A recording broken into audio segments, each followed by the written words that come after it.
Je ne supporte plus la vanité de l'homme. Sur tous les murs du monde, il poste des portraits de lui-même et attend que la gloire l'assomme, ignorant jusqu'au bout la laideur de ses traits. Lorsqu'il se sent flatté, son petit cœur s'enflamme. Tout est faux, tout est creux, mais il cueille l'instant et remplit d'illusions le gouffre de son âme. Dans son rêve glacé, il se croit important.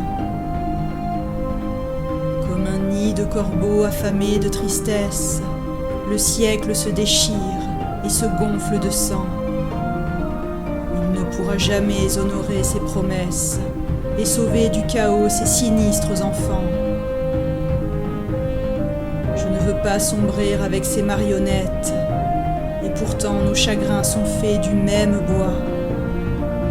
Le néant tient les fils et pousse la charrette, où s'entassent les os de nos esprits si froids. Bientôt je ramperai hors du charnier immonde, pour fouler à nouveau les déserts enneigés. J'attendrai patiemment ma douce fin du monde, sans subir les visions des espoirs ravagés.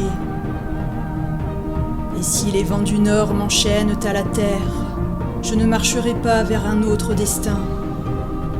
Les échos de la mort sur les grands lacs de verre valent mieux que les pleurs de milliards de pantins.